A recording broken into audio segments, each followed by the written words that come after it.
Hello, and thanks for joining us from our studios in Israel. Coming up in today's newscast, a new report says Palestinian textbooks are still filled with anti-Israel messages. The PA submitted a false report about Israel to the UN, and Christian groups have finally started to restore the tomb of Jesus in Jerusalem. I'm Denise Wood here with the latest news in Israel.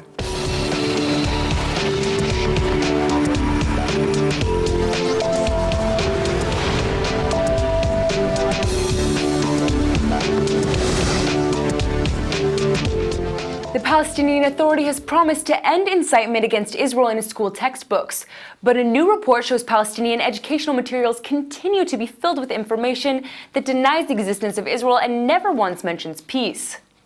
The school materials were recently reviewed by the Impact SE Research Group, which monitors educational standards across the world to see if they comply with international standards.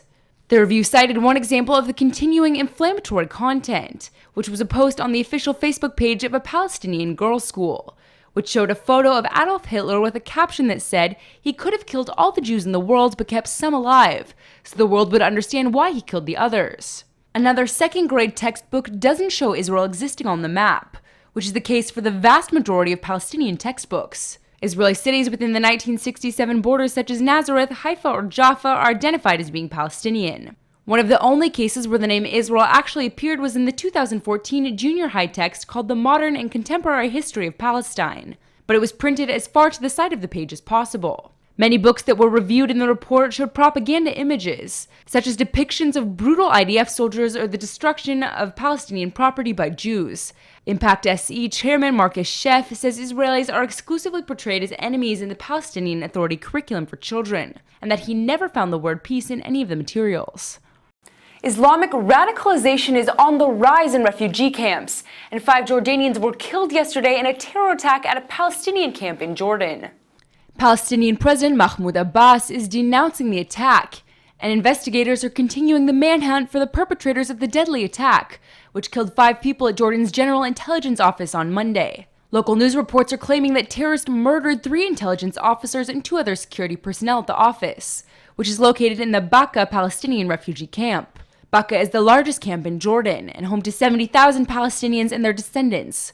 Dozens of the residents are known to have joined Islamist terror groups in Syria and Iraq. هذا عمل جبان مستهجن، لكنني أؤكد بأنه عمل عرضي لم يستهدف لعدم القدرة على الوصول إلى أهداف قوية وأهداف متينة. جاء على مكتب مخيم البقعة الذي يقع على الشارع الرئيسي وفي قبالة شارع جرش وفي قبالة شارع إربد عمان الذي يربط الأردن بسوريا. Western donors and political analysts are also warning about increasing Islamist radicalization in the refugee camps and other impoverished districts. The Hashemite kingdom holds close security ties with Israel and has been a U.S. ally for decades, and has faced attacks from radical Sunni Muslim fundamentalist groups like Al-Qaeda and the Islamic State. Israeli solar energy leader Yosef Abramovich is being presented with a special award this week from the Israeli government and environmental community. While the award recognizes his contributions to Israel, ILTV sat down with him to hear about why he thinks the government has been so reluctant to switch to solar power. It's quite a prestigious thing to happen. How do you get such an award? Someone had mercy on me after 10 years of fighting the government and having some success, a lot of frustrations. It's a very nice. You don't try to save the world and save the environment to get prizes, but it's nice when your efforts get recognized, and to be recognized by the environmental community of the State of Israel means a lot to me.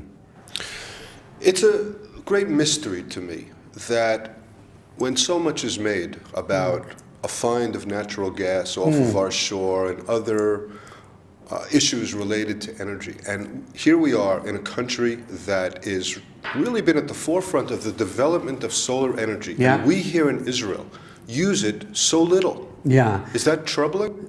Natural gas is definitely better than coal. So, we're in favor of that. But this country is 60% desert. And what we've done in the Arava, from the Red Sea to the Dead Sea, by 2020 will be 100% powered by the sun. Israel should be the same. Our energy profile as a country, will be the first ones in the world, is 100% solar during the day and use the natural gas at nighttime Today we're only at 2.6% solar, which is a travesty. Why has it gone so slowly? Mixture of politics, bureaucracy, entrenched interests, lack of leadership, 24 government offices that are uncoordinated. Everything they did to the gas, they did to solar, but even worse, because the solar doesn't have the same political clout that fossil fuels do in any government, not just in Israel. But it's at this point we're the same price, if not cheaper, than natural gas, which means they have to get out of the way. Let every citizen who has a dud shemesh on the roof to heat water should now have solar energy for their homes, and open up the fields, open up the power plants, get out of the way.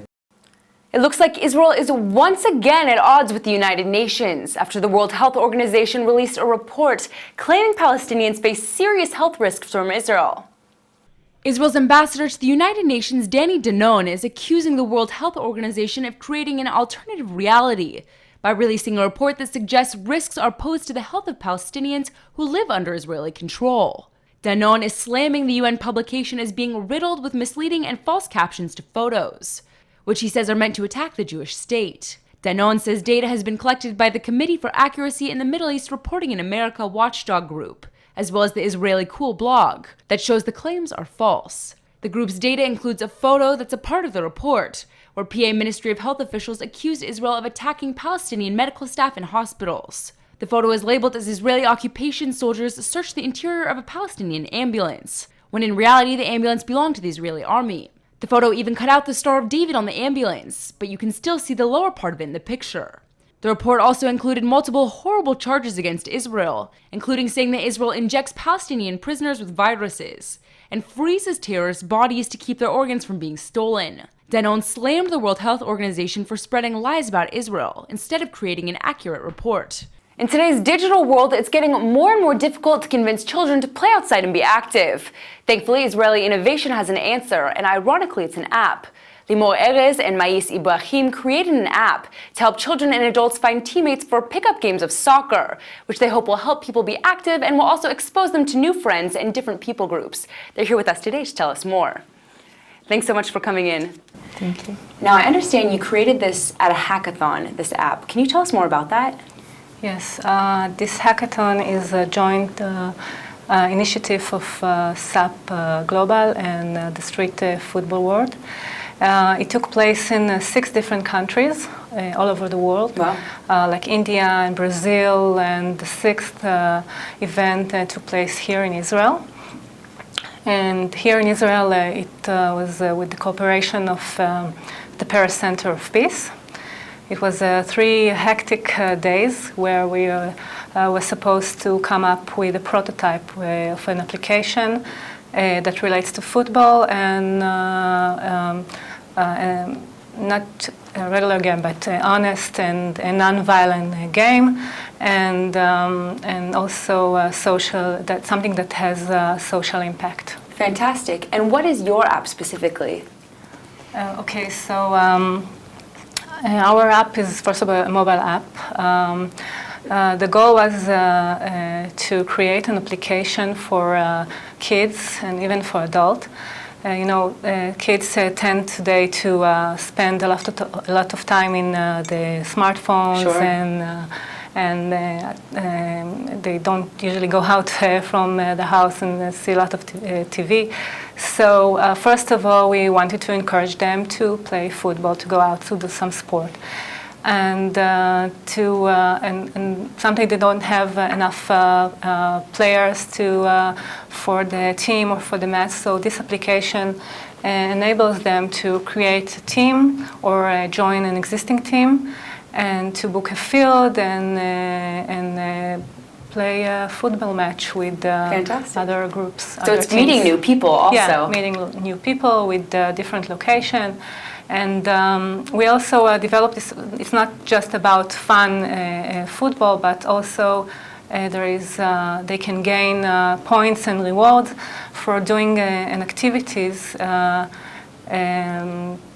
like participating in social activity in a voluntary association. Fantastic. And so on. So amazing. This is the idea.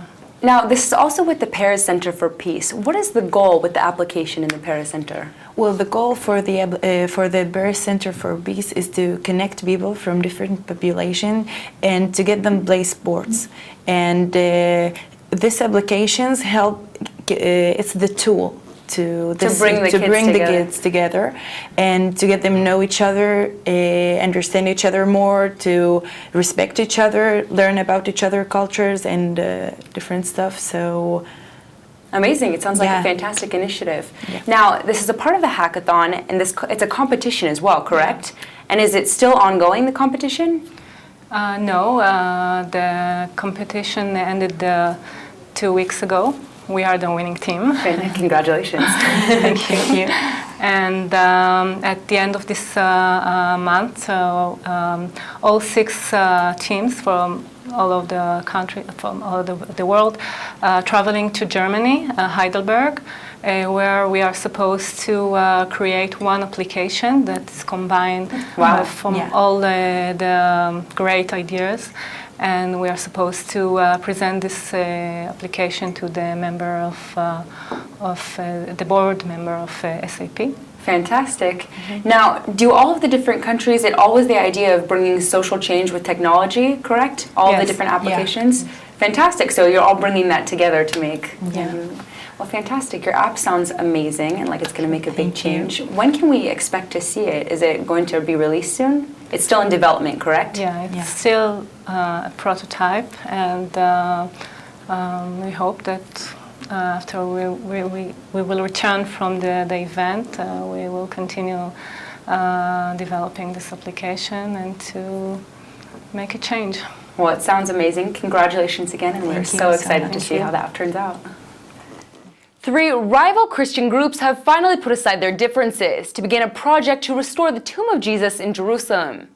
In the Christian tradition, the tomb is believed to be located inside the Church of the Holy Sepulchre, and now it's going to be renovated for the first time in 200 years. The tomb itself is surrounded by an ornate chamber that includes candles and hanging lamps, but the chamber has become less stable over the years and is in desperate need of repair. The project started this Monday, and the current renovations are expected to take about a year, and pilgrims will still be able to visit the site while it's being renovated. But more than just the actual work that's being done to support the structure in the tomb, the project is incredible because it's brought together rival Christian groups who have frequently disagreed about who should possess the shrine. Different sections of the church are under the control of the Roman Catholic, Greek Orthodox, and Armenian groups, and they all share possession of the shrine at the tomb. The groups have frequently clashed in the past over rights to the church, but in the end, they all set aside their differences to work together and restore the tomb of Jesus. Today, the Israeli Air Force is marking 35 years since the destruction of the Iraqi nuclear reactor in a surprise airstrike during a secret operation called Opera. One of the young pilots who was on this legendary flight is a former IDF intelligence chief, and today is the head of Israel's most prestigious think tank. Amos Yadlin sat down with ILTV to tell us more about this historical flight and the challenges Israel faced and is still facing today. Thank you so much for being with us. So the first question is, what were the main challenges in this operation? There were basically 4 challenges. First was intelligence. At that time, Israel didn't have satellites. And to reach Baghdad by a reconnaissance airplane was almost impossible. So to get the exact intelligence on the facility itself from the outside and from the inside was a real challenge. The second challenge was the issue of the opposition. The air defense of the Iraqis, the AAA of the Iraqis, the MiGs that protected Baghdad. Remember, this is the capital of Iraq at the time of war with Iran. So very heavy air defense and opposition. The third challenge was fuel. We didn't have a refueling capability at that time. And anyway, refueling on the way was impossible because it was an enemy territory, whether Jordan or Saudi. So going to Baghdad and coming back was a profile that left us with very little amount of fuel. The last challenge has to do with how you arrange 8 airplanes to bomb a nuclear reactor basically in the shortest time to avoid the air defense, and making sure that at least 8 bombs will reach and will explode in the reactor to make sure that it will be destroyed. You got some unexpected help. Can you tell us? Yeah, when Israel started to think about the need to destroy this nuclear reactor, the only operational airplanes that were available were F-4 Phantoms and A-4 Skyhawks. And both of them should be refueled in the air, which was in a way making the mission without the capability to surprise the enemy. And the surprise was so important. So then in 1979, there was a revolution in Iran. The Iranians signed an agreement to have F-16 delivered from the US. The new regime was hostile to America, and suddenly there were in Fort Worth, Texas, 55 airplanes that should go to Iran, and Israel was offered to receive them. So we were able to receive our F-15 a year ahead of the schedule planned. And in a way, the Iranians gave us F-16 to take care of the nuclear reactor. By the way, the same Iranians attacked this nuclear reactor in January 1981. And their attack was not successful. They did it with F-4, they strafed, they didn't achieve anything. What they have achieved is the awareness of the Iraqis. So the result here was a negative contribution from Iran. They gave the Iraqis the awareness that this nuclear reactor can be a target, should be defended much heavier. The mission was postponed in the last minute. What happened? The mission should have flown in the Independence Day of 1981. And we were briefed, taxi already reached the runways, and then the cancellation order arrived. From what I know in hindsight is that there was a leak about the operation. The leak arrived to the head of the opposition at that time, later on President Shimon Peres. He picked the phone, spoke with Prime Minister Begin, tried to stop the launching of the mission, promising him that in 2 weeks President Mitterrand will be elected in France and he is his friend and he will stop sending the reactor to Iraq. Begin was very worried that if it's leaked to Shimon Peres, it may have leaked to the Americans, maybe to the Iraqis. So he decided to call off the mission. Later on, when Mitterrand was elected and did nothing to stop the reactor, we were launched again. Can you tell us about the briefing from Chief of Staff, Rafael Eitan? Yes, Rafael Eitan was the Chief of Staff, and he came to the briefing. And in the Israeli Air Force culture, every pilot can raise his hand and ask tough questions about everything, about the mission, about the justification for the mission. At that time, it seems like a very dangerous mission, that maybe 1, 2, 3 of us will never come back. And the question was what we will be achieving, whether a delay in 2 years justifying the sacrifice. And the idea of delaying only 2 years was up to the thinking that Iraq will have the money to buy another reactor. The French will sell reactor to anybody who gives them $1 billion, and maybe their motivation will be even higher. But the Chief of Staff gave a speech which was very impressive speech, basically telling us the difference between theory and practice. Say in theory, they can have the reactor rebuilt in 2-3 years. In practice, it will take them at least 5 years. Because until they will decide, and maybe the French will not give them a reactor immediately. So for 5 years, you can sacrifice your life. By now, we are very close to the 35 years. So the mission was finally launched. How did it go? You know, there is a Murphy law that's saying that everything that can go wrong will go wrong. In this mission, Murphy was not there. Almost everything was worked as planned and maybe even better. The fuel consumption was lower than we expected. The MiGs were not scrambled against us. We found the reactor quite easily because it was a big and very clear target. There were some mistakes that were done by some of the pilots. There was a mistake in calculating the light because the sun set in Iraq an hour before us. We never did such a long flight. So it was a little bit dark when we came there, but at the end of the day, the reactor was destroyed and everybody come back home safely, and this is much more than we expected. Was there one person more responsible for the success of the mission than others?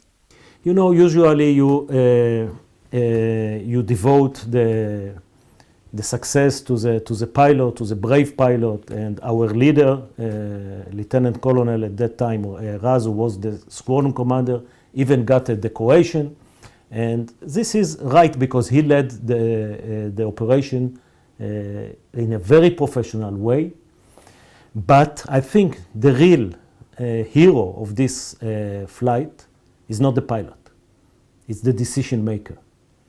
And the Prime Minister, late Menachem Begin, his decision to launch this unique and historical sortie is a very brave decision.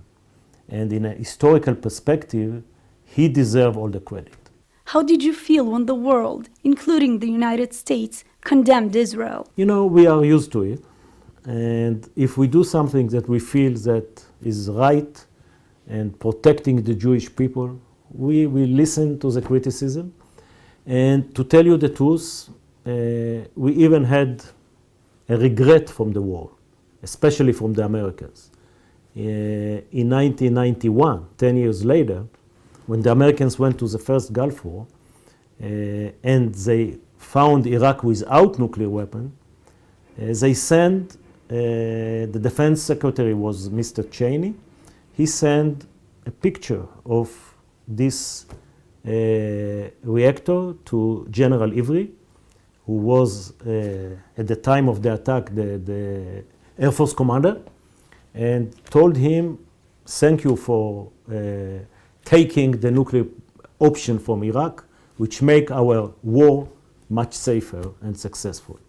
And finally, as a former general and head of Israel's most prestigious think tank, how do you view the challenges Israel faces today?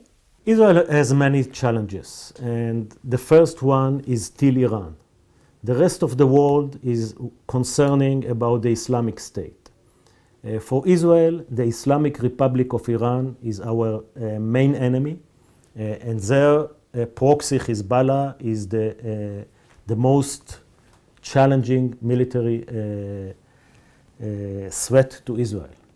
So we still, after the deal, looking at Iran to see whether it's keeping the deal and prepare ourselves 10 years from now when the deal allowed Iran to have an unlimited, legitimate nuclear program with a zero distance from the bomb. This is a huge defense challenge for Israel. And now for our Hebrew word of the day. Today's word is avodah, which means work or job in Hebrew. Most people have a love-hate relationship with their job, but like it or not, work usually takes up the majority of your day. The word avodah can be used in Hebrew to talk about your job or about work you need to do. For example, if you're really busy, you can say yesh li arbe avodah la'asot, or I have a lot of work to do.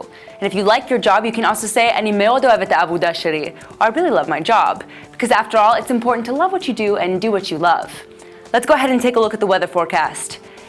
Today it's 85 and sunny in Tel Aviv, and it should warm up even more tomorrow with a high of 87. All right, everybody, that's it for today's news. Today's exchange rate is 3.82 shekels to the American dollar.